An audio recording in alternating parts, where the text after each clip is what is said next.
ماہ سفر میں کالے چنوں کا صدقہ اس طرح دو کہ رزق بارش کی طرح برسے۔ بسم اللہ الرحمن الرحیم۔ معزز ناظرین، آج ہم بات کریں گے ایسے صدقے کی جو ماہ سفر میں کیا جائے تو اللہ کے فضل سے رزق کی بارش برستی ہے۔ جی ہاں، وہ ہے کالے چنوں کا صدقہ۔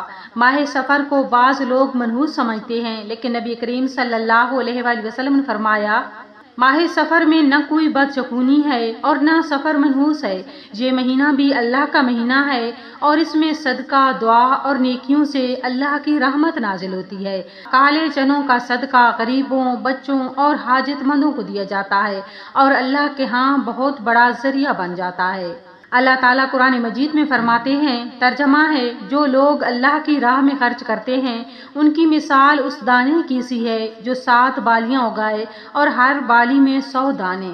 اللہ جسے چاہے زیادہ دیتا ہے۔ نبی کریم صلی اللہ علیہ وآلہ وسلم نے فرمایا، صدقہ رب کے غضب کو ٹھنڈا کرتا ہے اور بری موت سے بچاتا ہے۔ صدقہ نہ صرف مال میں برکت لاتا ہے بلکہ بیماریوں، مشکلات اور بلاؤں سے حفاظت بھی کرتا ہے۔ ماہ سفر میں خاص طور پر کالے چنوں کا صدقہ بہت مشہور ہے کیونکہ یہ سادہ، سستی اور طاقتور چیز ہے۔ کالا چنا پروٹین، فائبر اور غذائیت سے بھرپور ہوتا ہے اور روحانی طور پر کالی چیزوں کا صدقہ بعض روایات میں بلاؤں کو دور کرنے والا بھی بتایا جاتا ہے۔ ماہ سفر میں لوگ مختلف صدقات کرتے ہیں تاکہ سال بھر کی حفاظت ہو۔ کالے چنے کا صدقہ خاص ہے کیونکہ یہ سستی چیز ہے، غریب بھی دے سکتا ہے۔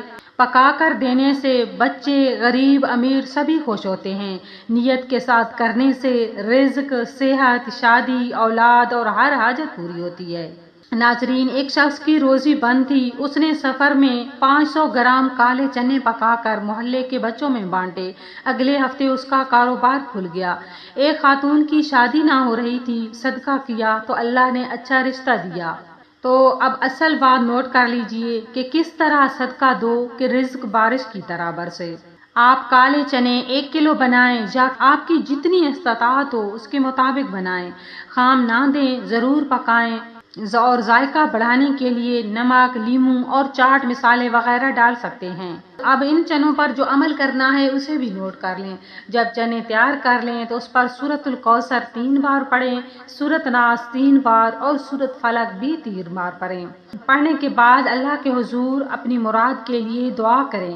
کالے چنوں کو اچھی طرح سے پکا کر صحیح مسالے دار بنا کر اسے تقسیم کریں۔ بچوں میں، محلے کے بچوں میں، گھروں میں دیں، اپنے رشتہ داروں میں بانٹیں اور اللہ کے حضور اپنے رزق کے لیے، اپنی پریشانیوں کے لیے، اپنی حاجات کے لیے دعا کریں۔ بڑا ہی خاص عمل ہے، بابرکت عمل ہے، خود بھی کریں اور دوسروں کے ساتھ شیئر ضرور کریں۔ تو نیکسٹ ویڈیو تک کے لیے فی امان اللہ۔